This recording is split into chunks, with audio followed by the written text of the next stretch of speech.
Bom, a gente vai iniciar a parte de manejo de irrigação, porque eu estou evitando falar sobre o pivô central online. Mas se demorar muito, a gente depois vai ser o jeito de a gente trabalhar com esse assunto online também. A gente ainda tem muitos assuntos que a gente pode estar abordando, assuntos que são um pouco mais teóricos, como esse, dá para a gente trabalhar melhor com as aulas online.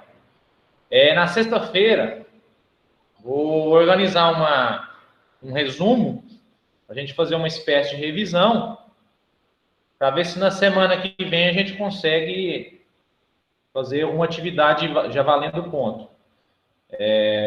Uma prova ou um estudo, vou estudar o caso. De qualquer forma, se for prova, vai ser uma prova valendo uma quantidade de pontos bem baixinha, para a gente ver como é que vai funcionar isso aí. Vamos lá. Manejo de irrigação é um assunto que está em todos os locais. O pessoal que trabalha mais dentro das universidades, os professores, enfim, adora falar disso. Por quê? A economia de água e energia é uma coisa que vai dar uma importância muito grande, vai ter um impacto muito grande, e isso valoriza o trabalho de quem trabalha, quem faz manejo de irrigação. Se o manejo é adequado, a economia é certa. Água e energia. E a produção também, né? A produtividade é maior. Só que eu vou, ao longo dessa aula, eu vou falar para vocês as dificuldades que a gente tem. Vou falar gente quando eu já estou me considerando uma pessoa que está no campo todo dia, tentando fazer manejo. Porque tem fatores que são extremamente difíceis de ser controlados. E o manejo é um controle de irrigação. Mas tem fatores que estão fora do nosso controle. A gente tenta controlar ao máximo, mas tem coisa que foge um pouco do nosso controle. O manejo nada mais é do que responder essa perguntinha que está aí, ó. Quando e quanto irrigar? Que, fazendo um link com os nossos projetos, seria o uso do turno de rega e da lâmina aplicada. Então, no projeto, o que a gente fez? Estimamos um parâmetro fixo, um critério fixo. O turno de rega é tanto e a lâmina é tanto. Isso é para efeito de projeto, porque eu preciso ter esse número para fazer o projeto. E eu considero aquela condição pior, aquela mais crítica. Mês mais quente do ano, a evapotranspiração mais alta, a planta com o máximo consumo, florescendo, enchendo o grão, com muita folha. Está quente, não tem chuva. Tem planta querendo encher grão, tem planta querendo produzir, fazer fruta e assim por diante. Então, é o máximo de água que eu preciso. O projeto é para o máximo de água. Só que não é o tempo inteiro o máximo. Eu tenho que ajustar isso para mim não desperdiçar, né? Imagina eu ficar aplicando o máximo o tempo inteiro. Aí você está lá com a plantinha de 2 folhas e aplicando 7, 8 milímetros todo dia. Você vai desperdiçar água e energia. Então, por isso que a gente tem que estar fazendo esse ajuste constantemente. Quando e quanto irrigar. Claro que, quanto maior o turno de rega, 6 dias, 5 dias, 7 dias, maior vai ser a lâmina que eu vou aplicar. Eu tenho que aplicar um volume de água muito maior, porque ele tem que ser proporcional àquele período que vai ficar sem irrigação. Turno de rega longo é possível em solo mais argiloso, solo que retém mais umidade, solo que tem uma CAD maior, capacidade de campo maior. Solo mais arenoso é mais difícil. Então, essa é a diferença de solo, de clima. Claro, se o clima também é mais ameno, a minha evapotranspiração é baixa e eu posso ficar mais tempo sem irrigar. Só que tem um efeito também de equipamento. Pivô central, por exemplo, se for de grande porte, ele tem uma limitação técnica dele. Técnica e de infiltração, taxa de aplicação e infiltração de água no solo. Você não consegue, por exemplo, um pivô de 150 hectares, aplicar uma lâmina de, vou dizer, 20 milímetros. Não existe, viu, gente? Não tem solo que suporte isso, não. Vai encher, vai fazer enxurrada para tudo que é lado, na borda dele. Porque, tecnicamente, já que a gente for falar de pivô, vou mostrar esses cálculos para vocês. É impossível você passar um equipamento desse, tipo em 30 segundos, sobre um determinado ponto da área, e aplicar 20 milímetros em 30 segundos, que é o que acontece na ponta dele, na borda dele. Então, o que acontece? Você tem limitação técnica dele. Um pivô pequeno é diferente? É diferente. Pivô pequeno é possível. Pivô grande, não. Porque a circunferência é muito grande, a área que tem que ser aplicada é muito grande, a vazão também é, e isso gera uma intensidade de aplicação que supera o que o solo consegue infiltrar. Mas a gente vai falar disso depois. Eu estou adiantando isso aqui. Então, tem a limitação técnica do equipamento. Coisa que não tem num gotejamento, numa aspersão fixa, que é estático. Vai aplicar 10 milímetros, é 10 milímetros no setor inteiro. Pode ser em 2 horas, em 3 horas, em 4 horas, mas passa longe do equipamento mecânico que anda. Vai ter que aplicar aquilo em poucos segundos em determinado ponto. É a intensidade instantânea que a gente fala. Então, tem essas limitações do equipamento, e a gente tem que chamar a atenção. Então, resumindo, solo, clima e equipamento vai determinar qual turno de rega é possível. Bom, nesse gráfico aqui, não vou ficar lendo, né, gente? Tá, o slide eu vou postar para vocês em PDF, fica como material para vocês. Vamos olhar o gráfico. Eu tenho, assim como nutriente, né, gente? Qualquer coisa. Você vai colocar para a planta, ela vai respondendo, aumenta a produção, rendimento máximo. A partir de determinado ponto, isso se torna um problema. E a água é essa curva que desce aqui, ó, ela é muito maior do que para o nutriente. Gente. Excesso de água acarreta um monte de problema. Não é só desperdício, não. Você gera problema no solo, compactação no solo, excesso de umidade pode gerar problema com máquina, o trânsito de máquina. Você atrapalha a respiração das raízes, ocorre desnitrificação de nitrogênio. Esses efeitos, esses problemas ocorrem aqui, ó, quando passa. Né? Quando passa. Só que aqui eu já vou chamar um detalhe prático para vocês que acontece muito. Se eu não posso passar desse ponto, eu tenho que manter sempre aqui no pico, né, no topo da curva. Aplicar aquela quantidade de água que gera o máximo de rendimento. Só que num determinado sistema de irrigação existe sempre o risco de defeito, quebra. E se você está limitado, a gente vai ter que trabalhar um pouquinho para frente. Porque eu tenho que cobrir o risco de ter uma quebra para depois eu não entrar aqui numa faixa de perda de água, de déficit de água. Então, dependendo do sistema, às vezes é impossível manter sempre no topo. A gente busca isso. Mas saibam já que é difícil. É difícil. Às vezes é preciso colocar um pouco de excesso para não correr o risco de ter falta. Né? Então, dependendo do sistema e da região, solo arenoso é mais complicado, isso acaba acontecendo mais frequentemente, porque você não tem tempo, se der um defeito, você não tem tempo para consertar, às vezes, sem perder produção. Aí, então, é melhor jogar um pouquinho em excesso, porque no risco de ter uma perda, ter uma quebra, você ainda está dentro do ótimo. Claro que não é um excesso, não é, gente, é um pouquinho, depende do período que a aquicultura está. Quando ela está no período mais vegetativo, por exemplo, ela suporta um pouco mais, aí isso já não é necessário. Já no período de florescimento e frutificação, isso para quase todas as culturas, né, gente? Florescimento e frutificação é quando ela demanda mais água. Então, é nesse momento que, às vezes, tem que trabalhar com um pouquinho de folga, mesmo que esteja com um pouquinho de excesso, para que você não tenha o risco de ter uma perda no caso de uma quebra. E esse risco em relação ao seu equipamento.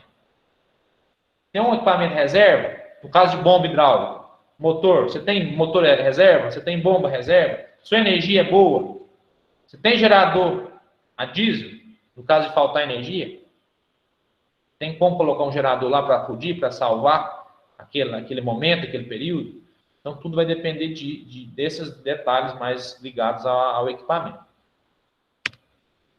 Como eu vou fazer esse manejo? Existem várias formas de ser feito, gente. Nesse gráfico aqui, a gente resume como eu posso fazer esse controle da irrigação. Eu posso fazer medindo. O que eu quero saber? O que entra e sai de água. Para me saber se eu tenho que irrigar ou não e quanto eu vou irrigar, eu tenho que saber o que tem no solo e o que a planta está perdendo todo dia. Levar para conspiração. Eu posso medir isso pela planta. Eu posso medir pelo solo. Ou pelo clima. Aqui, gente, eu estou resumindo. Eu estou resumindo um livro para vocês nesse slide aqui. É muita coisa que está ligada a isso aqui. Tudo que se mede água na área agrícola está aqui. Mede água no sistema. Sistema solo, planta, atmosfera. Eu posso pegar um componente e medir por ele ou por outro e assim por diante. Então, aí entra equipamentos, empresas que trabalham prestando assistência técnica e assim por diante. Como que eu posso fazer isso pela planta? Bom, você pode olhar a planta. Falar, a planta está faltando água para ela? Eu preciso de, não, esse talhão aqui está seco. Esse pivô está seco, esse setor está seco. Mas por que você sabe que está seco? É porque a planta está murcha. Então você está olhando a planta. Mas está murcha quanto? É quantitativo ou é qualitativo? Não, eu só vi. Bom, aí já começa a ficar mais difícil de acertar, né? Você está só olhando. Mas já vale olhar? Vale. Tem lugar que às vezes a fazenda é grande, tem tantos talhões que você não vê um talhão que está pior que o outro. Então, quanto mais você observar, melhor. Mas tem jeito de ser mais preciso? Tem, gente. Temperatura foliar tem correlação direta com o potencial hídrico. A planta, gente, durante o dia, né, sol, ela está transpirando.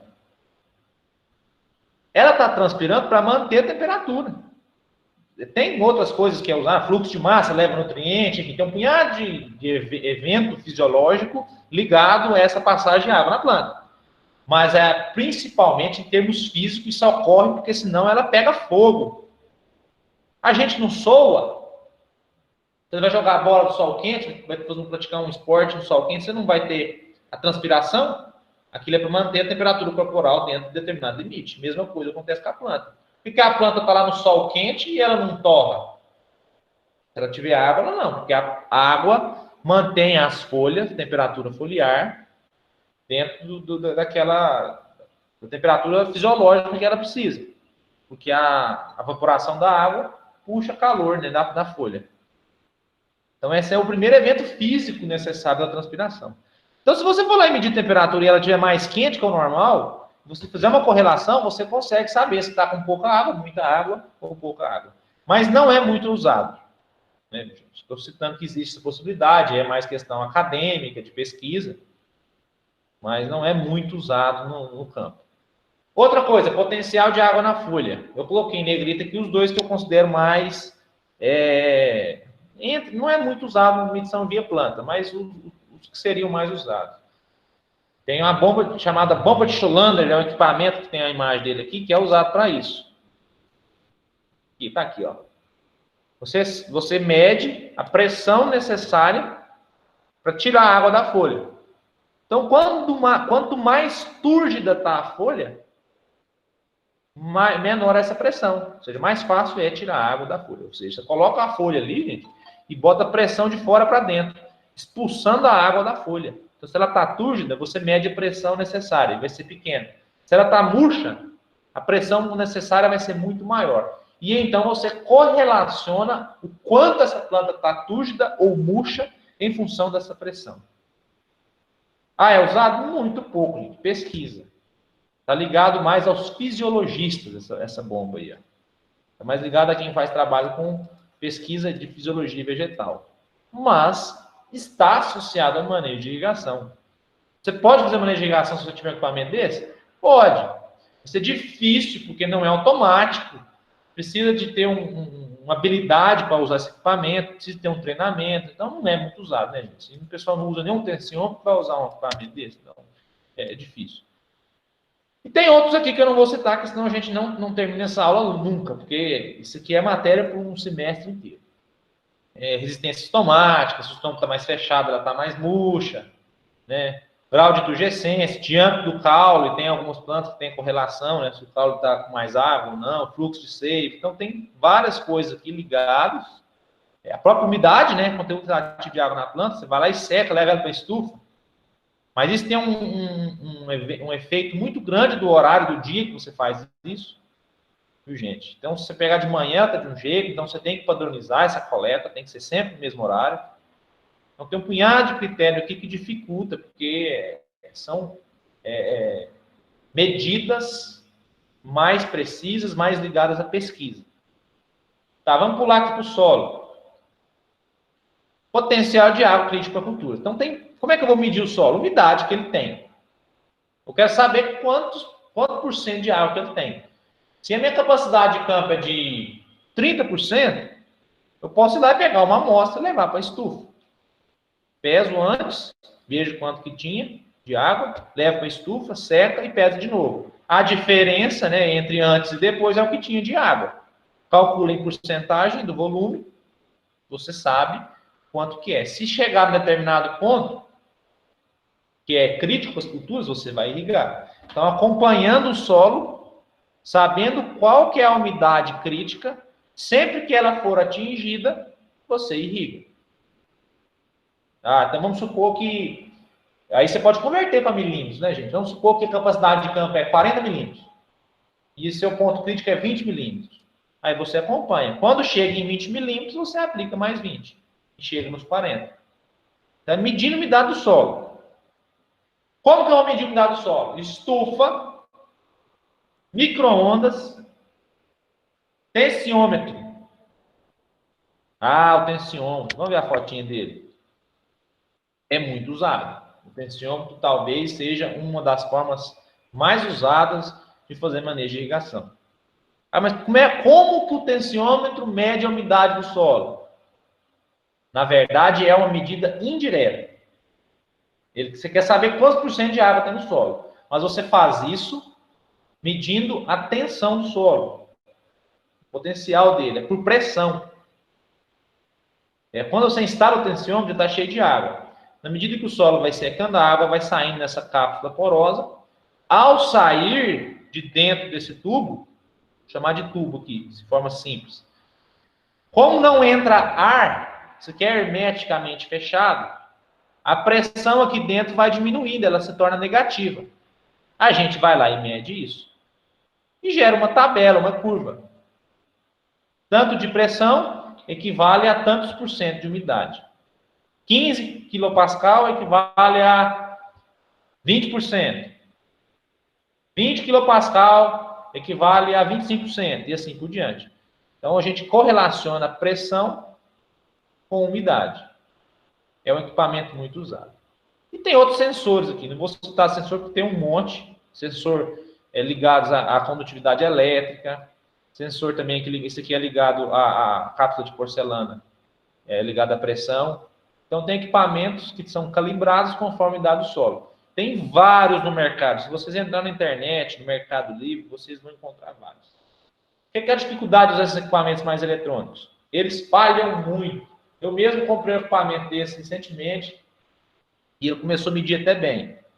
Ele era uma haste que você crava no solo, ele é ligado à condutividade elétrica. Aí ele aprecia lá a umidade. Do nada, gente, ele começou a dar defeito. Começou a falhar e apresentar uma umidade muito diferente do que estava. Então, eles falham muito, dá muito defeito. Você tem que calibrar constantemente, porque senão ele dá erro. Então, é difícil você manter ele funcionando confiável. Essa é a palavra. Não são confiáveis. Então, é possível usar, eu até concordo, é a parte mais tecnológica, para automatizar, questão mais eletrônica, para ligar os equipamentos, fazer ligar sozinho, automação mais completa. É por esse caminho que a gente vai seguir. Mas saiba que a gente tem grandes limitações de confiabilidade nos equipamentos disponíveis hoje.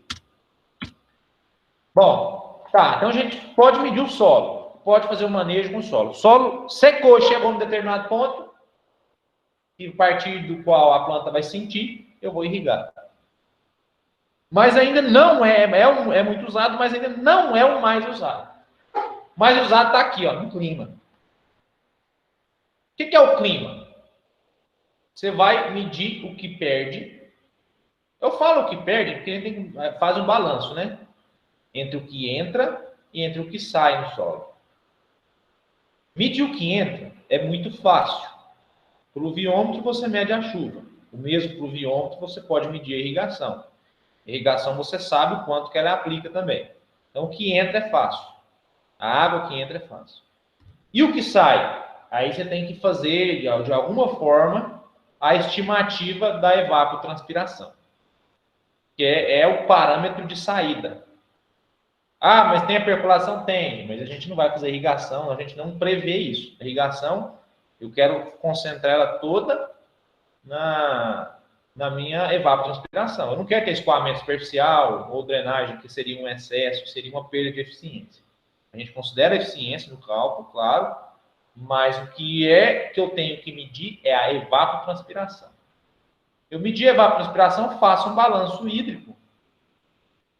E aí eu vou saber se eu preciso de água ou não e quanto eu preciso. Então, eu vou apresentar para vocês uma planilha.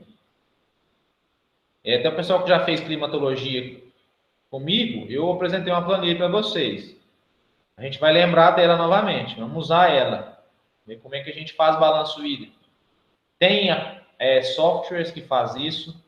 As empresas que prestam assistência na parte de manejo, a maioria delas usa um aplicativo do celular ou um software computador para fazer um balanço hídrico. O que eles fazem é um balanço hídrico. Quase sempre com os mesmos métodos. Só que são softwares dinâmicos, fáceis de trabalhar, bem didático, o que ajuda muito.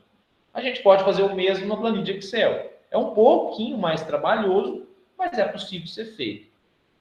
Então, a gente vai poder medir evapotranspiração com algum desses métodos, lisímetros, tanque, classe A, irrigâmetro, termômetro, estação meteorológica. A partir disso, eu faço o balanço hídrico para fazer o manejo de irrigação. Bom, então tá bom. Vamos dar andamento aqui.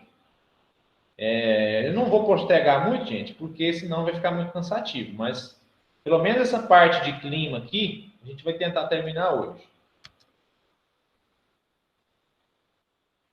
Bom, primeiro, né, o que é o termo? Né? Evapotranspiração. É a transpiração das plantas, que ocorre nas folhas, principalmente. Ocorre também no caule, se ele for verde, tudo. Se ainda não tiver formada aquela casca de proteção, mas principalmente na folha. E evaporação nos demais. Solo, palhada, qualquer massa morta, seca, material, não seja planta, vai perder por evaporação.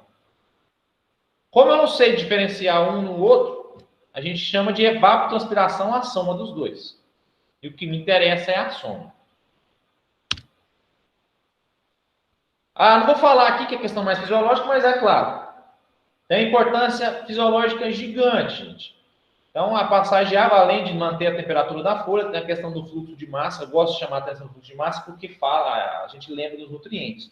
Muitos nutrientes sobem, o caminho de deslocamento dentro da planta é por fluxo de massa. Então, muitos sintomas de deficiência de nutriente, às vezes, é falta de água. Então, a água, o impacto dela, a gente vê, vocês têm, por exemplo, no curso de agronomia, muitas disciplinas. Falando de produto, falando de defensivo agrícola, falando de adubação. Vocês vão ver marcas e mais marcas de adubo foliar. O que mais existe no mercado são produtos para aplicação, adubos diferenciados, não sei o quê. Às vezes, isso tudo vai representar 20% na produção. O impacto que ele tem em determinada área é de 20%. A água, a capacidade de fornecer água representa 80%. Vejam o quão importante nós estamos falando. Não estou falando de tudo, não, né, gente? É claro que um talhão que está chovendo, num ano bom, aí vem diferenças com os produtos. Não estou falando que não tem. Estou falando que o impacto, quase sempre, ele é muito grande, ele é brutal. Faltou água, a queda, gente, é de 2 dígitos. É 10, 20, 30, 40% de quebra. Estou falando de 2, 3, 4 sacas, não. É 10 sacas, você perde 20. Seja se for cereais. Então, o impacto ele é muito grande porque ele leva os nutrientes. Se não tem água, pode aparecer um monte de sintoma de falta de nutrientes, porque não tem esse processo acontecendo na planta assim por diante. Então, a gente não compensa nem a gente falar mais dessa importância que vocês estão cansados de saber. Vamos lembrar aqui, gente, o que é evapotranspiração de referência. Repito, a gente já viu isso em quem fez a disciplina, né, comigo, e provavelmente também quem não fez deve ter visto, com certeza. Evapotranspiração de referência é uma informação do clima. Então, são condições padronizadas. Essa foto aqui, gente, um gramadinho verde, não sei quanto aqui de área foliar, a reflexão fixa. Então, são condições padronizadas de referência. Ou seja, esse gramado aqui não muda. Tem que ser esse mesmo gramado aqui para você medir a evapotranspiração no Piauí ou no Rio Grande do Sul. A condição ambiental que solo, planta, não muda. O que vai mudar, então, é o clima. Então, é uma evapotranspiração para comparar climas. Quando eu quero saber da cultura, eu preciso de calcular a evapotranspiração de cultura. Ela é quem vai fazer a diferença entre a evapotranspiração de referência com o que realmente ocorre na evapotranspiração de cultura. Então, por exemplo, se o Kc é 0,5, quer dizer que a cultura vai evapotranspirar a metade da evapotranspiração de referência. Então, esse cálculozinho aqui, a gente sempre vai fazer ele. Kc vezes evapotranspiração potencial ou de referência é igual a evapotranspiração de cultura.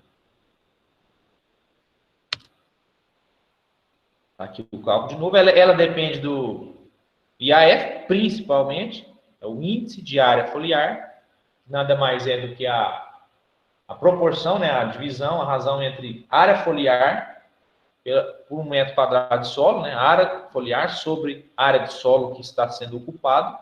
Então, um IAF 3 quer dizer que eu tenho 3 metros quadrados de folha para cada metro quadrado de solo. Isso está ligado à altura de plantas, profundidade do sistema radicular, disposição das folhas. Então, quando a planta está murcha, ela enrola a folha. Por quê? Para diminuir a superfície exposta ao ambiente e perder menos por transpiração. Essa disposição de folhas é importante. E cobertura do solo. Então, aqui que vai entrar, no Kc, é que vai entrar essas diferenças de manejo, de palhada, de cultura, de cultivar, de variedade. É o Kc. Então, veja o quão importante ele é. Como que eu acho o Kc? Para a gente achar o Kc, a conta é feita inversa. Você tem que medir a evapotranspiração da cultura e dividir pela evapotranspiração de referência. Você tem uma estação meteorológica, você vai medir a evapotranspiração de referência. Então, em algum dos métodos que a gente vai falar daqui a pouquinho, a gente vai ter que medir a evapotranspiração da cultura. Colocar a cultura numa caixa, no solo, a gente vai ver os métodos aqui. E ver essa razão. Vamos supor que a evapotranspiração de referência foi 6 milímetros. E a evapotranspiração de cultura foi 12. Então, 12 dividido por 6 vai dar 2. O meu Kc é 2. Vamos supor o contrário. A evapotranspiração de referência é 6 milímetros. E a evapotranspiração de cultura foi 3. Então, 3 dividido por 6, 0,5. Então, meu Kc é 0,5. Quase todas as culturas. Aqui está um exemplo da planta perene, banana, cultivada em clima tropical. Olha como é que o gráfico ocorre. Está ligado ao crescimento de folha, gente. Vai aumentando a área foliar, vai aumentando o meu Kc. Chega no máximo. Isso aqui provavelmente está ligado a alguma desfolha, alguma colheita, alguma coisa assim. E você vai perder a área foliar, um desbaste, né, de plantas. Você vai perder a área foliar e depois recupera. E aí entra no ciclo. A planta perene entra no ciclo. Por exemplo, o café, pós-colheita, perde muita folha, baixa. Depois vai recuperando e vai entrando no ciclo. e na medida que a planta vai crescendo, vai aumentando as folhas, ela pode tender a aumentar, mas isso tem limite. Ela vai crescer se a planta for ficando cada vez maior. Uma cultura comercial, gente, isso é impossível, porque você cobre 100% da área. Se você começa a ter uma planta muito grande, você tem folha no topo e começa a perder folha do bacheiro. A atividade fisiológica fotossintética não é a mesma que está lá em cima, exposta ao sol, que está lá embaixo.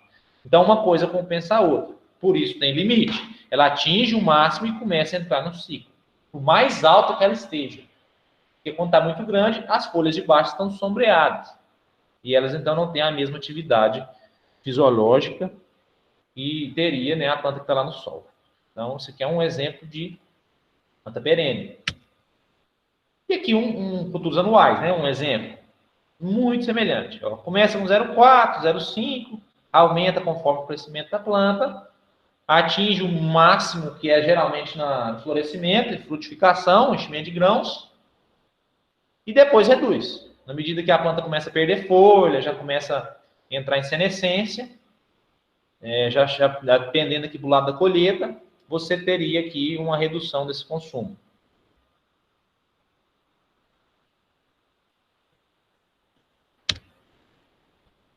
Bom, mas como que eu vou medir? Vamos separar muito bem aqui as palavras, gente. Eu vou falar medir, eu vou falar estimar. Primeiramente, vamos medir. Medir, gente, você vai lá e vai medir diretamente, não é uma estimativa indireta. Por algum método, você vai quantificar o quanto de água saiu do sistema solo-planta. Você vai medir de alguma forma. Vamos ver como que é possível medir.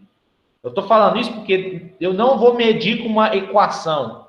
Aquelas equações climatológicas de evapotranspiração, Pena-Montis, Hargrave-Samani, equação de Camargo, Thorne-White, não sei mais o que, lá da climatologia, são estimativas por meio de variáveis meteorológicas. Aqui a gente vai falar sobre como é feito as medidas da evapotranspiração. São lisímetros, a principal forma.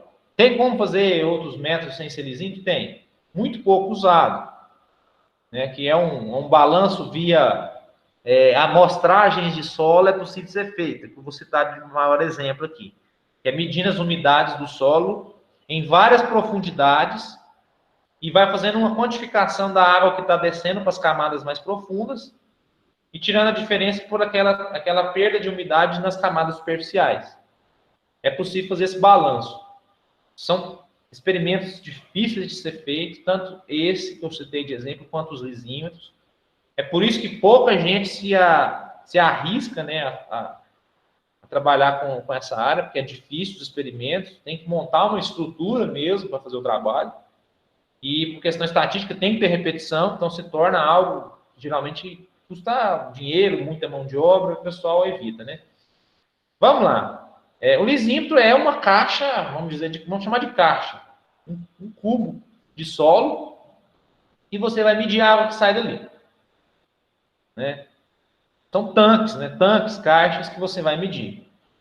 Como que eu posso medir isso? Por drenagem ou pesagem, principalmente. Primeira coisa que a gente tem que pensar antes de instalar um lisímetro. Vamos supor que é igual essa foto aí, ó, uma caixa d'água.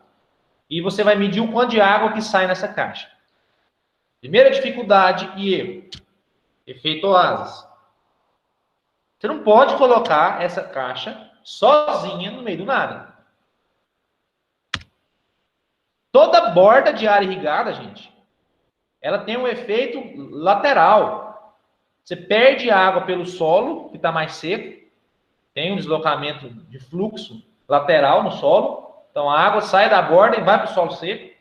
Tem um efeito do vento, então a transpiração ocorre de forma lateral. Você pode observar que toda borda de área irrigada, ela tem plantas menores, então tem esse efeito oásis, elas ficam mais secas. Em clima mais árido, esse efeito fica muito evidente. Se você for um pivô central numa área muito arenosa e quente, A borda fica lá toda feinha. Aí você vai entrando para dentro da área que você vê como é que está de fato a lavoura. Não pode tirar por base a borda, porque tem um efeito oásis. Isso é normal, gente. Todo lugar tem. Tem como. A demanda hídrica é maior na borda, por causa do efeito lateral. Então, se você colocar essa caixa sozinha no meio do nada, imagina quanto que você vai errar aqui na estimativa. Ela tem efeito oásis em todas as bordas. Ah, mas como que eu resolvo isso? A primeira dificuldade do experimento. Eu falei que era difícil, né? Não falei que era fácil. Você tem que instalar ela numa área que você vai cultivar as plantas no meio delas. Então, ela tem que ficar instalada como se fosse no meio da lavoura mesmo. É milho, nesse caso aí, ó. Teria que estar no meio da lavoura de milho. Você tem que plantar milho em volta aí, com as mesmas condições ambientais do que está na caixa. Não vai ficar tudo errado. Isso aqui chega, de uma caixa, isso aqui chega a ser o dobro, triplo. Você já colocou um vaso com uma planta com muita folha, percebeu o quanto que o vaso seca rápido, a perda de umidade é acentuada?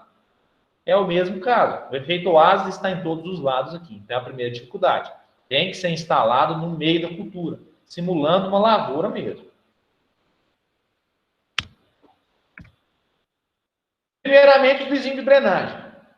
Esse vizinho de drenagem, você tem que fazer essa estrutura aí, ó, para coletar a água que está saindo. Aí você mede o que entra, você aplica, né? Ou chuva, e depois mede o que foi percolado. O que vai acontecer? O que percolou lá embaixo, tem um fundo aí de brita e tudo para correr, o que percolou lá embaixo vai ser menos do que o que entrou lá em cima. A diferença é a evapotranspiração. Então, teoricamente, gente, o princípio é muito simples. Qual que é a evapotranspiração dessa caixa que está aí, ó, instalada aí? É a diferença do que entrou com o que drenou lá no fundo. Então, se não saiu lá embaixo e não teve incremento de umidade no solo, então você tem que fazer esse cálculo, né, gente, com umidade igual. O solo estava com 30%, continua com 30%, um exemplo. Aí você colocou 100 litros, aí saiu lá embaixo 50, quer dizer que 50 foi evapotranspiração. Aí você faz o cálculo da área dessa caixa, você sabe quantos milímetros que foi evapotranspiração. Então o princípio é simples. Mas instalar isso em campo é muito difícil. Não é que é difícil, né, gente? É mais oneroso do que outros métodos, é por isso que não é muito realizado. Lembrando que para instalar isso em termos de pesquisa científica, você precisa ter repetição. Então, você vai medir o quê? São tratamentos, certo? Imagina que seja 4 tratamentos. Beleza, 4 caixas. Para 4 tratamentos, você vai precisar de pelo menos 5 repetições. Aí já passa para 20. Aí você já precisa de uma reta escavadeira, entendeu? Aí a caixa dá um punhado de caixa, instalação bem feita. Você tem que instalar isso no solo que você vai eliminar ou diminuir o efeito oásis. Então, o princípio é simples, a instalação é onerosa. Aqui, exemplos, né? Vou mostrando, vou instalando aqui um lisímetro desse. E o de pesagem, que é o mais preciso, muito mais preciso, que é colocar essa caixa, esse lisímetro, esse tanque, sobre uma balança. Veja que beleza. Uma balança, uma célula de carga. E vai medir isso. Quantos gramas tem ali, ó. Então, cada litro de água que foi evapotranspirado, você vai medir por diferença. Veja a precisão disso. Aí se torna mais oneroso ainda. Porque a célula de carga é cara. E ela não é qualquer uma. Imagine que uma caixa dessa, um tanque, por menor que seja, gente, vai ter 2 toneladas nisso aí. Você vai ter que ter precisão de gramas. Então, é um equipamento que vai te custar. É caro. Então, célula de carga precisa, que suporta muito peso, é cara, né? Mas o princípio é simples. Vai ser medido a diferença, né? A água for sendo evapotranspirada, a gente vai perceber na balança, na célula de carga, a redução do peso. Esse lisímetro de lençol freático constante, gente, é basicamente o mesmo lisímetro de drenagem. É só uma automação no lisímetro de drenagem. É uma espécie de automação. Na medida que vai evapotranspirando, a água que entra no sistema, você consegue mensurar ela. Põe um hidrômetro, alguma coisa aqui, ó, uma boia, um sistema que mede essa água que está entrando. Ela entra por baixo e você mede a água que está entrando. Pelo mesmo princípio, você quantifica a diferença. Aquela diferença de água entre o que entrou e o que saiu é a evapotranspiração. Pessoal, eu já vou parar por aqui. Daqui a pouquinho tem a aula na turma A, dentro de 10 minutos. Se tiver alguma dúvida aí, a gente pode estar tirando aí nesses minutinhos que restam aí. Na próxima aula a gente vai continuar a partir desse ponto aqui, lençol freático nível constante. Beleza?